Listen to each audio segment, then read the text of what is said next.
Wrong seat. The silver-haired executive smirked, his eyes flicking to her penguin sweatshirt like it was an insult to the leather seats. The first-class cabin chuckled quietly, amused at the odd one out. Catherine just turned another page of her book, unfazed.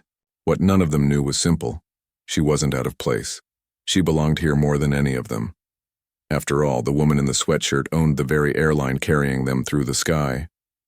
Catherine Mitchell leaned back against the burgundy, leather headrest of Atlantic Skyways Flight 207 from Chicago to New York.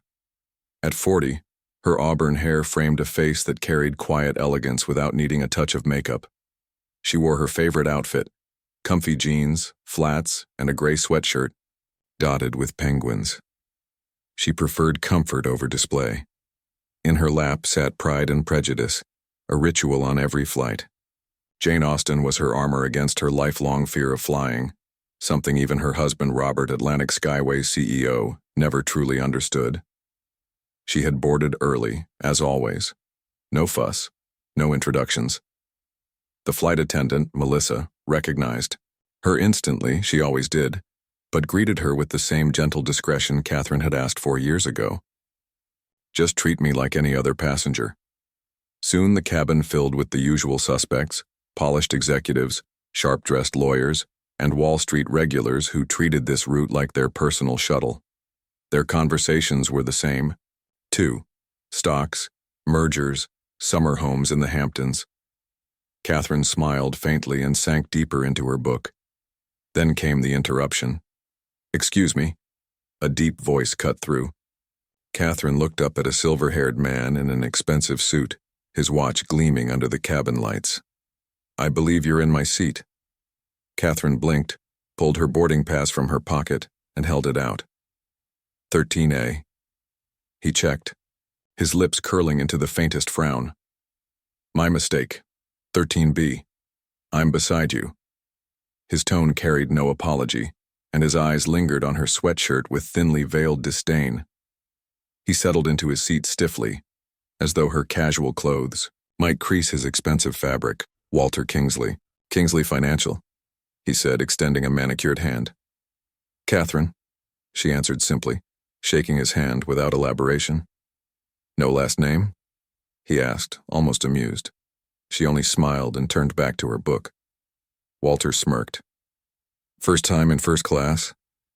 "No," Catherine said softly. "I fly often." "Well, most people dress for the experience," when he gestured at her sweatshirt, out of respect. A younger businessman across the aisle chuckled, exchanging a knowing look with Walter. "She probably just got an upgrade," he said loudly. "Happens all the time now. Airlines practically give these seats away." Catherine kept her eyes on Mr. Darcy, refusing to rise to the bait. Her mother had taught her long ago, silence can be sharper than any retort. The flight pushed off. Then seatbelt light chimed, and the businessman behind her launched into market talk. "Can you believe Atlantic Skyways stock? Up 17% this quarter," one said. "Robert Mitchell's a genius," another added. "When he bought that failing airline, people thought he'd lost it. Now, I'd kill for 5 minutes with him." Catherine's lips curved into the faintest smile hidden behind her book. If only they knew. Walter, still curious, leaned over. "So, Catherine, what do you do?" "I'm in philanthropy," she answered, closing her book briefly to mark the page. It wasn't untrue. She did run the Mitchell Foundation, but it wasn't the whole truth either. Walter nodded absently, already losing interest. Charity work." And with that, he turned back to his laptop, never realizing the woman in the penguin sweatshirt was the quiet power behind every dollar keeping their plane in the air. One of those nonprofits, huh? Saving whales, feeding the poor. Walter waved his hand dismissively as though every worthy cause could be swept into one careless gesture. "Something like that," Catherine replied with a gentle smile. "Though penguins are my favorite." She tapped her sweatshirt lightly. Across the aisle, James Peterson of Goldman Sachs leaned forward. "Sounds more like a hobby than a career." Walter smirked, sharing the joke. "Some of us actually work for a living." The men chuckled together, united in arrogance. Catherine only nodded and returned to her novel.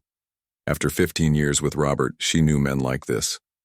The kind who measured value in titles, not impact.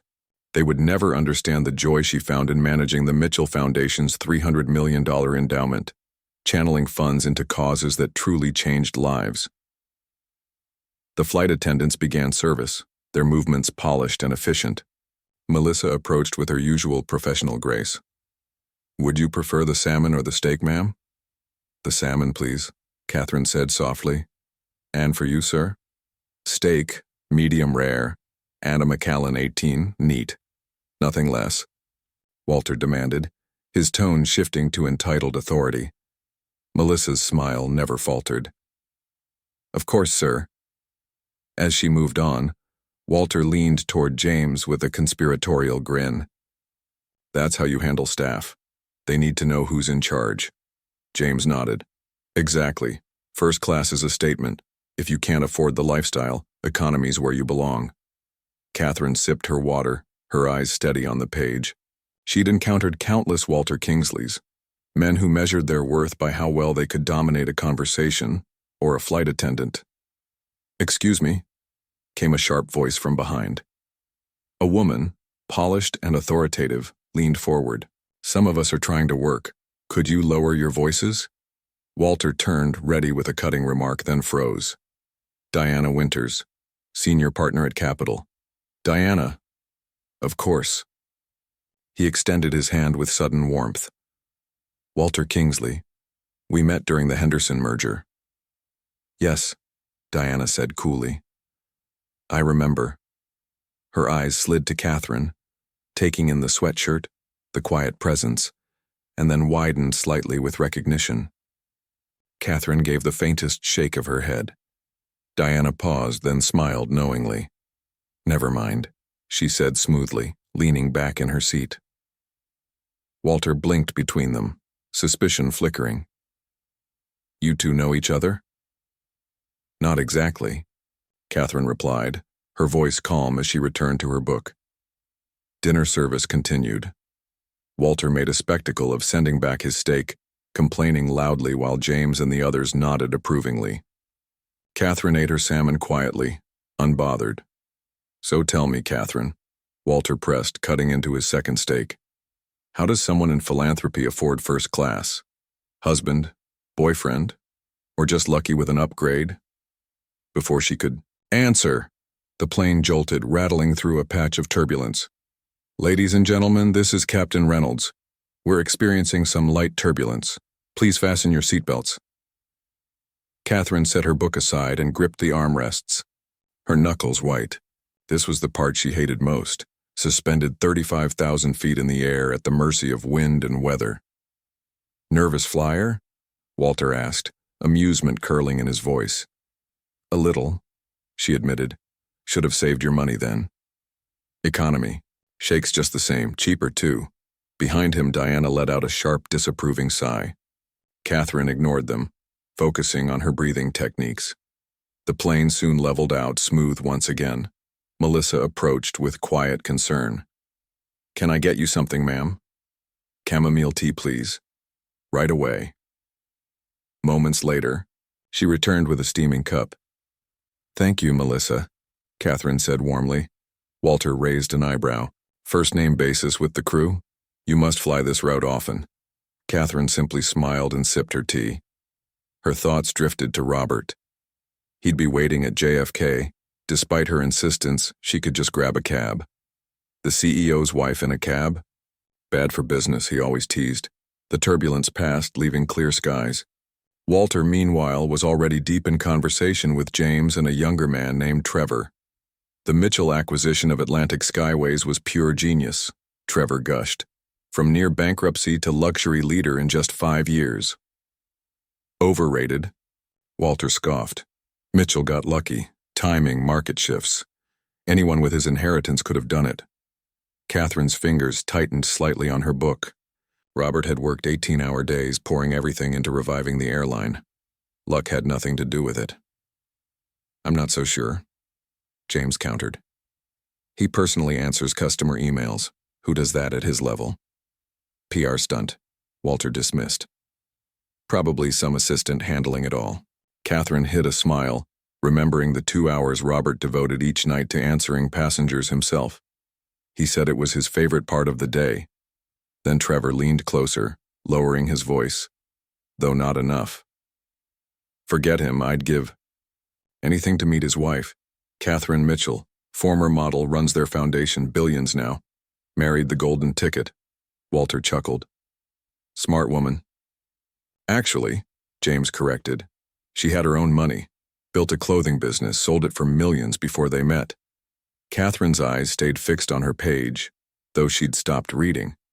Her small fashion line had done well enough, but not millions. She'd sold it simply to focus on the foundation. Still, Walter said firmly, you don't reach that level on merit alone. It's about who you know. Connections, marriages, parents, money. Melissa returned with fresh drinks for the men. Catherine noticed Walter's voice shift again, louder, condescending, as he addressed her like she was just another server. She took another sip of her tea, calm and steady. Let them talk. The truth, as always, would reveal itself in time. Tell me, sweetheart, Walter said smoothly to Melissa as she cleared a tray. How long have you been with Atlantic? Ever bump into the big boss? Melissa's smile didn't falter. 8 years, sir, and company policy doesn't allow us to discuss such matters. Come on, Walter pressed. Mitchell must fly his own airline sometimes. What's he like? Demanding? Entitled? I really couldn't say, sir. Melissa's eyes flickered, just once toward Catherine before moving on. I bet his wives know better, Trevor added carelessly. Trophy wives never are. Probably throws a fit if her champagne isn't the right temperature. Catherine closed her book with quiet grace. Excuse me, she said, rising. Walter didn't move his knees to let her pass, forcing her to squeeze by awkwardly, while muffled chuckles followed her down the aisle. In the lavatory, Catherine splashed cool water on her face. Normally, their words rolled off her, but after a week of missing Robert, her sister's health scare, and the strain of flying, her patience was thinning. When she returned, Walter and his companions were deep in a contest of egos, comparing watches. A Patek, a Rolex, a Breitling. Each name dropped like currency. That's what separates us from them, Walter said, gesturing vaguely toward economy. First class isn't just a seat, it's a mindset. His eyes found Catherine. Don't you agree? Though in your line of work, luxury probably isn't a priority. His gaze lingered on her sweatshirt. I believe comfort is more important than status, she replied evenly. Says the woman in a penguin sweatshirt. Trevor snickered. Walter leaned closer, lowering his voice to a mocking whisper. Word of advice, if you want to be taken seriously up here, dress the part. This isn't the bus. Or perhaps, Diana Winters said suddenly, her voice crisp from the row behind. She doesn't need a costume to validate her worth. Walter turned, smile cooling. Just conversation, Diana. No, Diana said firmly. That was condescension towards someone you know nothing about.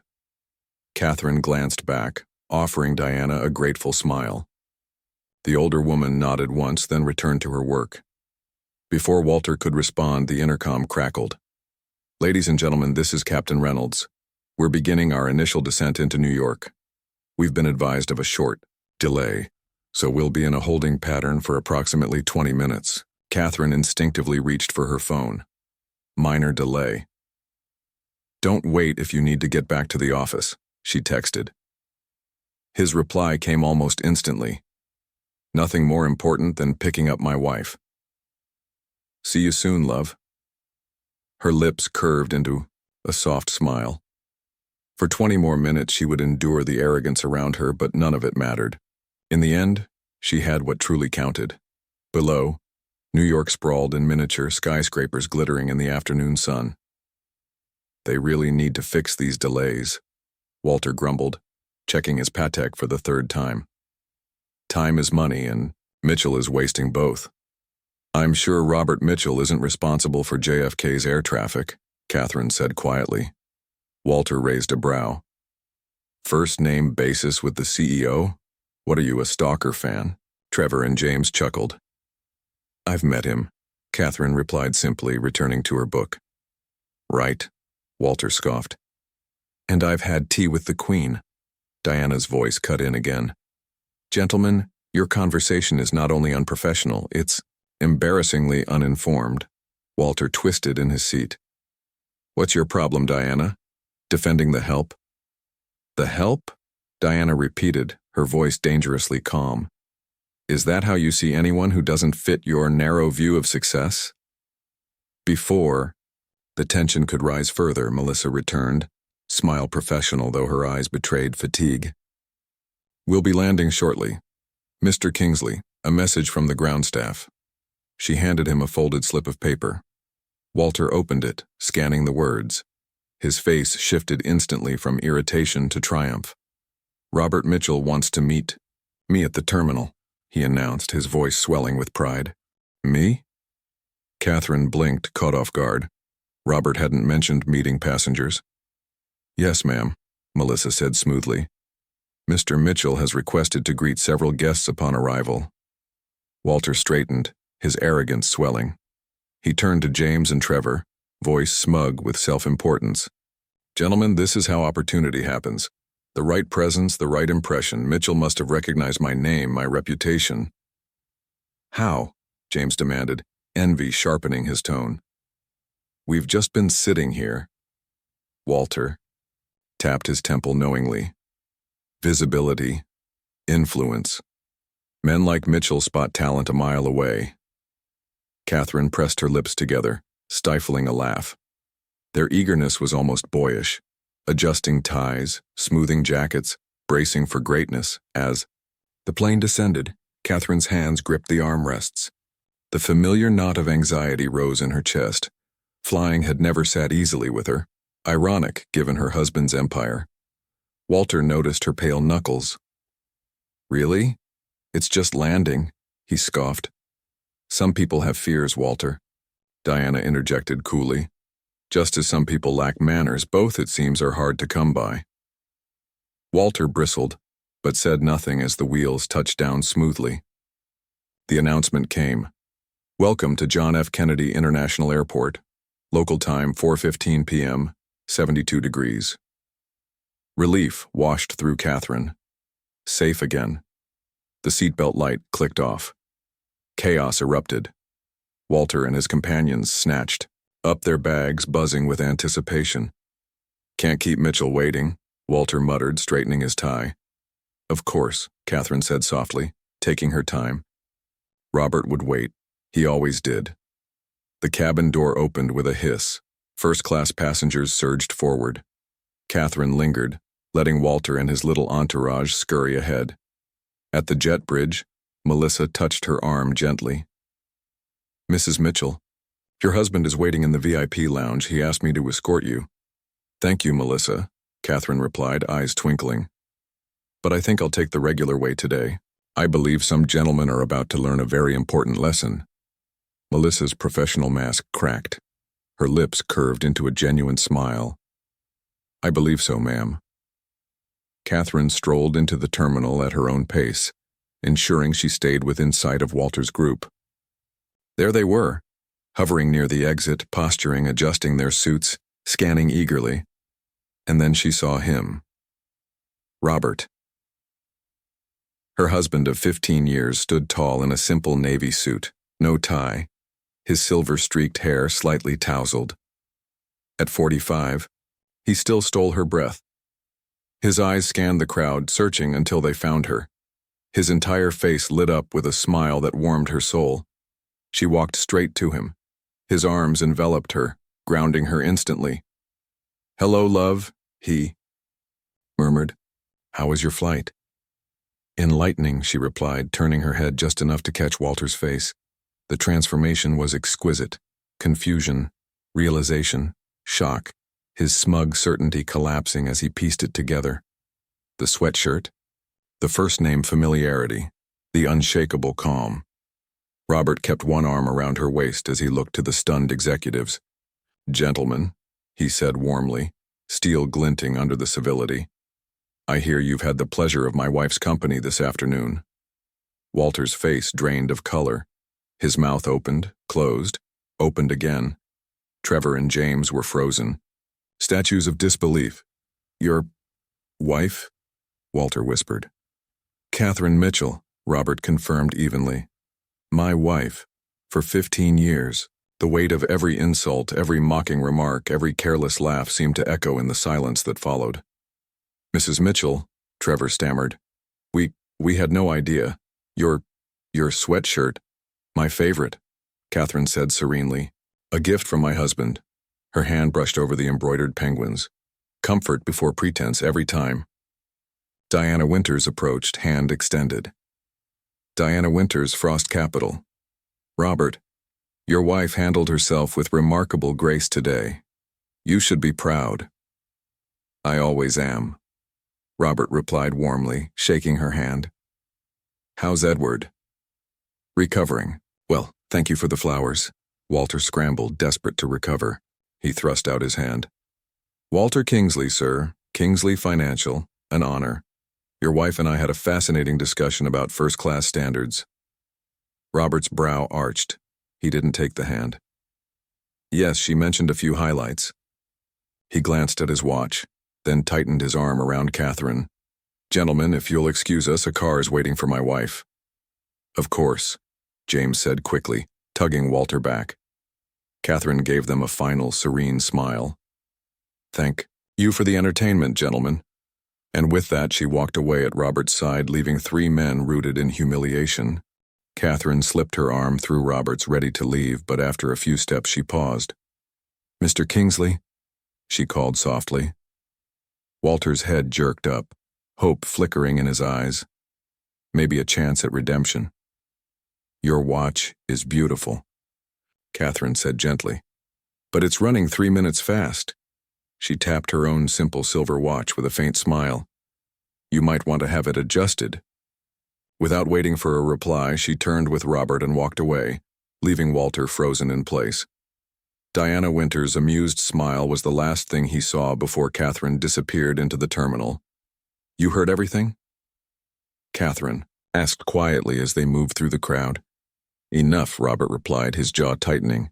Melissa kept me updated. I nearly came on board myself, but she assured me you were handling things with your usual grace.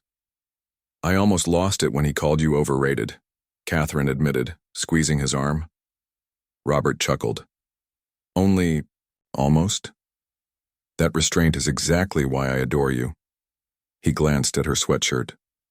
Though your fashion choices remain questionable.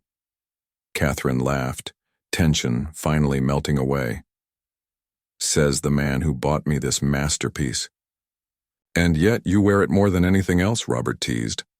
Outside, Philip, their driver of over a decade, opened the sleek black car door with a warm smile. Welcome home, Mrs. Mitchell. Good flight? Educational, Catherine replied with a soft laugh. Very educational. As they settled into the car, Robert took her hand, his thumb brushing her palm. I was thinking about Walter Kingsley, he said. Catherine groaned. Must we? I'd rather forget him entirely. He's been pushing hard for Atlantic investments. But after today, I don't think his personality fits our company culture. Don't reject him because of me, Catherine said softly. Judge him fairly, on merit, not manners. Robert smiled and kissed her forehead. And that's why you're the heart of everything we do. Always fair, even to those who don't deserve it. Catherine leaned against his shoulder, at peace at last. Walter's face, his arrogance, his downfall, it all faded behind her. Back at the gate, Melissa helped Diana with her bag. Did you enjoy the show? Melissa asked quietly. Diana smirked. Immensely. Catherine could buy and sell those buffoons 10 times over, yet she never flaunts it. Mrs. Mitchell is one of a kind, Melissa agreed. She remembers every crew member's name, always asks about our families. Unlike some, Diana murmured, her eyes flicking toward Walter. There he stood, pale and shaken, his confidence gone. A text buzzed on his phone. From his assistant. Atlantic Skyways has declined our investment proposal. Mr. Mitchell personally reviewed and rejected it. Walter closed his eyes, the weight of his arrogance crashing down. 2 hours mocking a woman in a sweatshirt, who turned out to be the wife of the man he most needed. Trevor and James had already slunk away. Walter was left alone, clutching his designer briefcase and expensive watch, hollow trophies that suddenly meant nothing. Across the terminal, Melissa walked past. She caught his eye, offered the faintest knowing smile, and moved on. And in that moment, Walter Kingsley understood the truth. In life, just like in first class, it's never about the label you wear or the watch you flaunt. It's about the respect you give to others, no matter their status. True worth isn't measured in luxury, but in kindness. If this story touched you, make sure to subscribe for more powerful lessons wrapped in unforgettable stories. Where are you watching from today? Share it in the comments, we'd love to know. Until next time, remember, never judge a book or a sweatshirt by its cover.